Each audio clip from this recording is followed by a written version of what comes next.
Chapter 16. Mobs drive the settlers into Far West. Heroic death of Apostle Patton. Treachery of Call, Hinkle, and fall of the Mormon capital. Famous speech of Major General Clark. But the Iliad of Mormondom was now in Far West.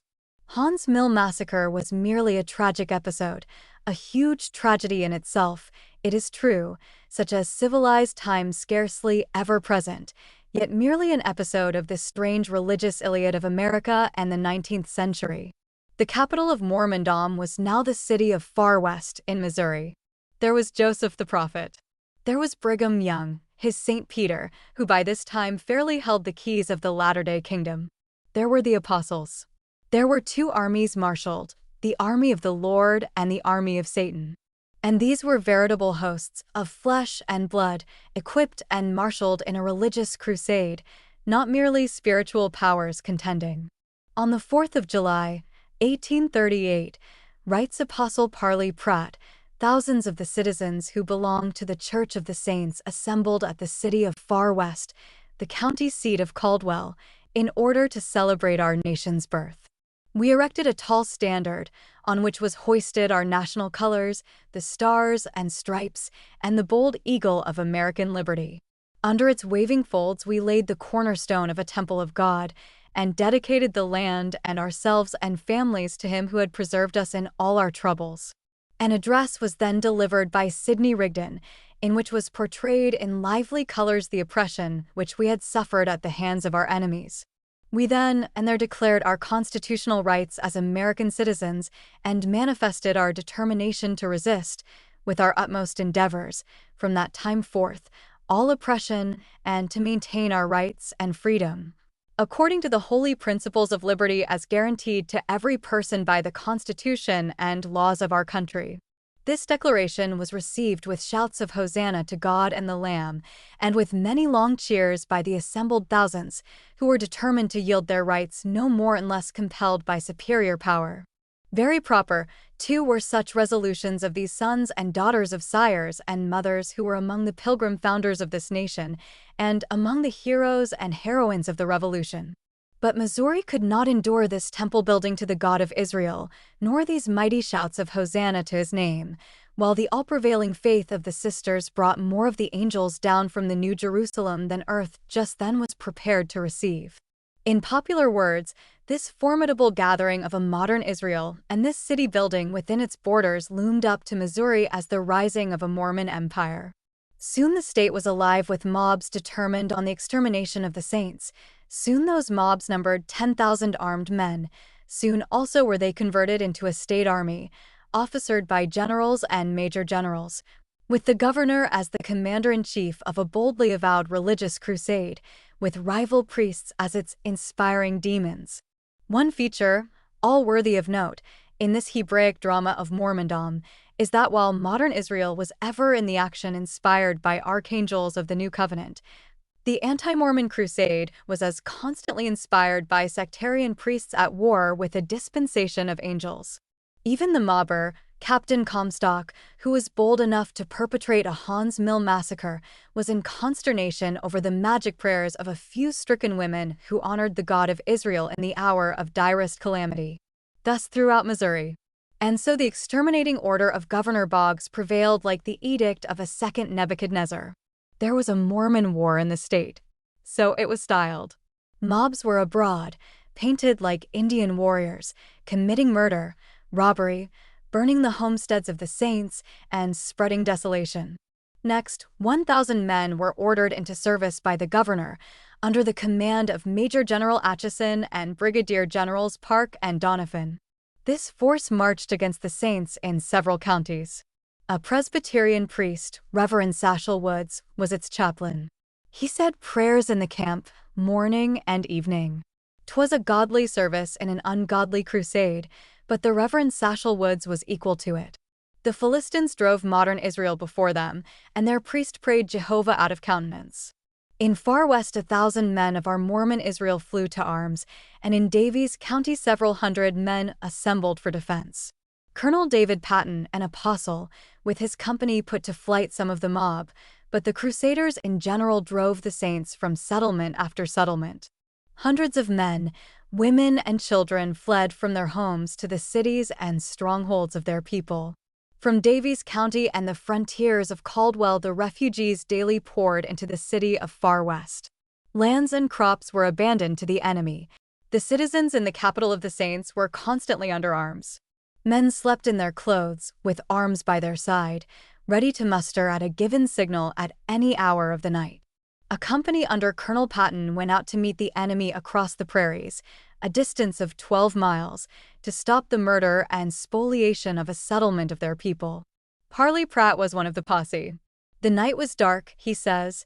The distant plains far and wide were illuminated by blazing fires. Immense columns of smoke were seen rising in awful majesty, as if the world was on fire. This scene added to the silence of midnight, the rumbling sound of the tramping steeds over the hard and dried surface of the plain, the clinking of swords in their scabbards, the occasional gleam of bright armor in the flickering firelight, the gloom of surrounding darkness, and the unknown destiny of the expedition, or even of the people who sent it forth, all combined to impress the mind with deep and solemn thoughts. At dawn of day, they met the enemy in ambush in the wilderness. The enemy opened fire, mortally wounding a brother named Abanion. Soon the brethren charged the enemy in his camp. Several fell upon both sides, among whom was the brave apostle, David Patton, but the foemen flung themselves into a stream and escaped on the opposite shore, while the wilderness resounded with the watchword of the heroes, God and liberty. 6 of the brethren were wounded, and 1 left dead on the ground. The heroes returned to Far West. Among those who came out to meet them was the wife of the dying apostle, Patton. "Oh God! Oh my husband," she exclaimed, bursting into tears. The wounds were dressed. David was still able to speak, but he died that evening in the triumphs of faith. "I had rather die," he said, "than live to see it thus in my country." The young Abanion also died about the same time. They were buried together under military honors. A whole people in tears followed them to their grave. David Patton was the first of the modern apostles who found a martyr's grave.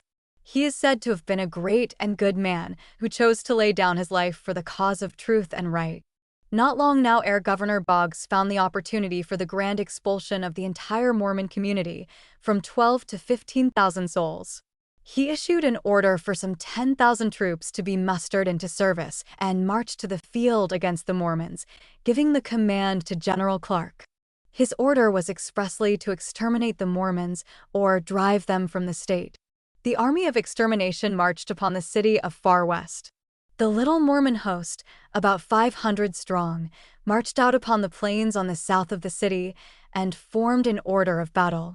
Its line of infantry extended near half a mile. A small company of horse was posted on the right wing on a commanding eminence, and another in the rear of the main body extended as a reserve. The army of extermination halted and formed along the borders of a stream called Goose Creek, and both sides sent out white flags, which met between the armies. "We want 3 persons out of the city before we massacre the rest," was the voice of the white flag from the governor's army. Small need this, for the flag of mercy. But it was as good as the mercy of Hans Mill, which was given on the very same day. That night Major General Lucas encamped near the city. The brethren continued under arms and spent the night throwing up temporary breastworks. They were determined to defend their homes, wives, and children to the last. Both armies were considerably reinforced during the night, the army of extermination being reinforced with the monsters from the Hans Mill massacre. But the prophet and brethren were on the next day betrayed by the traitor Colonel George M. Hinkle, who was in command of the defense of Far West. Joseph was now a prisoner of war. Parley and others were prisoners also. Brigham was at Far West, but even he could not save the prophet and the saints from this formidable army, nor lessen the blow which a traitor had dealt. The treachery of Colonel Hinkle had, however, perhaps saved the lives of hundreds of women and children and prevented brave men from fighting in a just cause. It was November now, and Major General Clark was also at Far West with his army of extermination. No book of the persecutions could be properly written without his speech to the Mormons, especially a book of the sisters, whom it so much concerned. "Gentlemen, you, whose names are not on this list, will now have the privilege of going to your fields to obtain grain for your families, wood, etc. Those that compose the list will go hence to prison, to be tried, and receive the due demerits of their crimes. But you are now at liberty, all but such as charges may hereafter be preferred against.